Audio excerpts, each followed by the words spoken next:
नमस्कार, मेरा नाम है गोल्डी और ये है मेरा चैनल जिसका नाम है गोल्डी कुमारी। आप लोगों का मेरे इस चैनल पर स्वागत है। मैं अपने इस चैनल पर जिस विषय से संबंधित वीडियो को बना रही हूँ वो है रॉबर्ट कियोसाकी द्वारा लिखी गई book rich dad poor dad. Rich dad poor dad ऐसी बुक है जो हमें हमारे पैसों से संबंधित ज्ञान को बढ़ाने में मदद करता है। यह हमें सिखाता है कि क्या वजह हैं जिन वजह से हम जिंदगी में पैसों से संबंधित समस्याओं से निकल सकते हैं और कैसे अपनी जिंदगी को ज़्यादा खूबसूरत और ज़्यादा सुचारू बना सकते हैं। दरअसल जब मेरी शादी हुई थी उसके बाद मेरी पढ़ाई कुछ वक्त के लिए छूट गई थी और उसके बाद जब मैंने दोबारा पढ़ाई शुरू करी थी तो उसको मैं तब से आज तक नहीं छोड़ पाई। और आजकल मैं ये बुक पढ़ रही हूँ। हाँ, पिछला वीडियो छोड़ा था वहाँ से आगे मैं शुरू करने जा रही हूँ। बट लिखते हैं कि वह देखना जो दूसरे नहीं देख पाते हैं। जब अमीर डैडी अपने छोटे सुपरमार्केट के बाहर अपने पिकअप ट्रक में चढ़े तो उन्होंने कहा, काम करते रहो बच्चों, लेकिन तुम तनख्वाह की ज़रूरत को जितनी जल्दी भूल जाओगे तुम्हारी आगे की ज़िंदगी उतनी ही आसान हो जाएगी। अपने दिमाग का इस्तेमाल करते रहो, मुफ्त में काम करते रहो और जल्द ही तुम्हारा दिमाग तुम्हें पैसे बनाने के तरीके दिखाने लगेगा। इनसे तुम्हारी इतनी ज़्यादा कमाई होगी जितनी कि मैं तुम्हें कभी नहीं दे सकता। तुम ऐसी चीजें देखोगे जो दूसरे लोग कभी नहीं देख पाते। अधिकतर लोग इन अवसरों को कभी नहीं देख पाते क्योंकि वे पैसे और सुरक्षा की तलाश करते हैं। इसलिए उन्हें सिर्फ यही मिलता है। जिस पल तुम एक अवसर भांप लेते हो तो तुम जिंदगी भर अवसर भांप सकते हो। जिस पल तुम ऐसा कर लोगे मैं तुम्हें कोई दूसरी चीज सिखाऊंगा, इसे सीख लोगे तो तुम जीवन के सबसे बड़े जालों में से एक से बच जाओगे।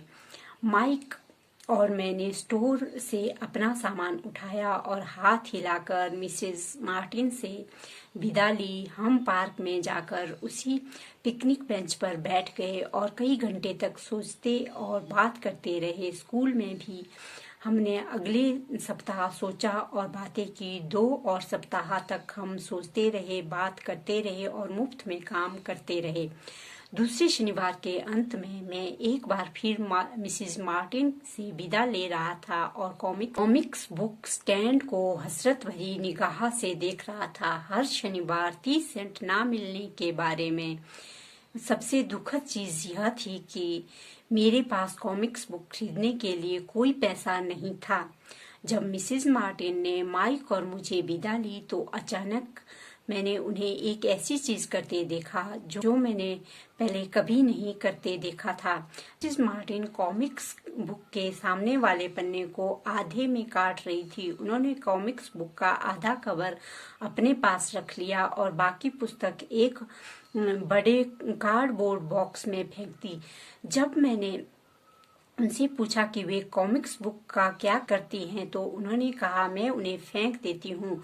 मैं कवर के ऊपर का आधा हिस्सा कॉमिक्स बुक डिस्ट्रीब्यूटर को दे देती हूँ। जब वह नए कॉमिक्स लेकर आता है, वह 1 घंटे में आने वाला है। माइक और मैंने 1 घंटे तक इंतजार किया। जल्द ही डिस्ट्रीब्यूटर आ गया और मैंने उनसे पूछा कि क्या हम कॉमिक्स बुक ले जा सकते हैं। मुझे बेहद खुशी हुई और जब उसने कहा, तुम उन्हें रख सकते हो बशर्ते तुम इस स्टोर के लिए काम करते हो और उन्हें किसी को ना बेचो। हमारी पुरानी कारोबार साझेदारी याद है। देखिए, माइक और मैंने इसे पुनर्जीवित कर लिया। माइक के बेसमेंट में एक खाली कमरे का इस्तेमाल करते हुए हमने वहां सैकड़ों कॉमिक्स बुक का ढेर लगाना शुरू कर दिया। हमने माइक की छोटी बहन को हेड लाइब्रेरियन नियुक्त कर दिया, जिसे पढ़ने में मजा आता था। वह लाइब्रेरी में आने वाले हर बच्चे से 10 सेंट लेती थी, जो हर दिन स्कूल के बाद 2:30 बजे से 4:30 बजे तक खुली रहती थी। ग्राहक यानी इलाके के बच्चे 2 घंटे में जितना चाहे उतनी कॉमिक्स पढ़ सकते थे। यह उनके लिए बहुत बढ़िया सौदा था, क्योंकि एक कॉमिक्स 10 सेंट में आती थी और 2 घंटे में वे 5-6 कॉमिक्स पढ़ सकते थे। माइक की बहन बच्चों के जाते समय उनकी तलाशी लेती थी। इस तरह वह यह सुनिश्चित करती थी कि वे कोई कॉमिक्स बुक छिपाकर साथ तो नहीं ले जा रहे हैं।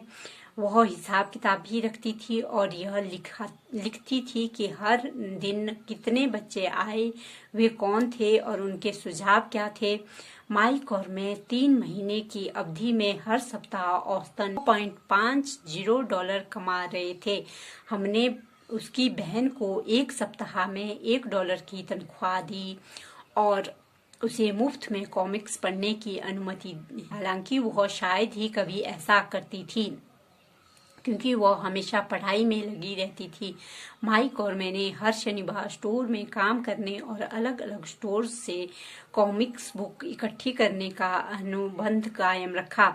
हमने कोई कॉमिक्स बुक नहीं बेची और इस तरह डिस्ट्रीब्यूटर से किया वादा निभाया। जब कॉमिक्स बुक की हालत खस्ता हो जाती थी तो हम उन्हें जला देते थे।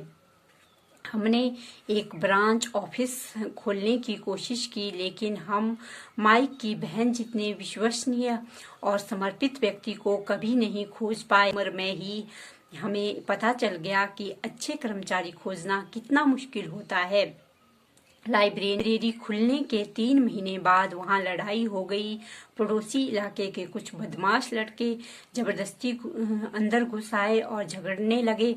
इस पर माइक के डैडी ने सुझाव दिया कि हम कारोबार बंद कर दे। इस तरह हमारा कॉमिक्स बुक कारोबार बंद हो गया। हमने सुपरमार्केट में शनिवार को काम करना भी छोड़ दिया। लेकिन अमीर डैडी रोमांचित थे, क्योंकि वे हमें नई चीज सिखाना चाहते। खुश थे क्योंकि हमने अपना पहला सबक अच्छी तरह सीख लिया था, इसे अपने लिए काम करना सीख लिया था। सुपरमार्केट में हमें काम के लिए तनख्वाह नहीं मिलती थी, इसलिए पैसे बनाने का अवसर पहचानने के लिए हमें मजबूरन अपनी कल्पना का इस्तेमाल करना पड़ा।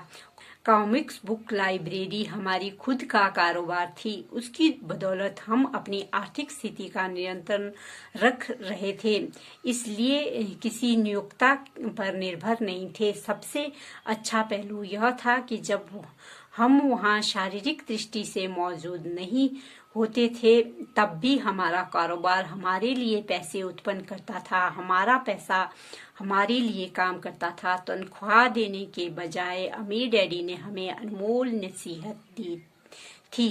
आज के लिए इतना ही। अगले वीडियो में फिर मिलेंगे। अगर आपको ये वीडियो अच्छे लग रहे हैं तो आप मेरे इस चैनल को सब्सक्राइब कर सकते हैं, वीडियो को लाइक कर सकते हैं।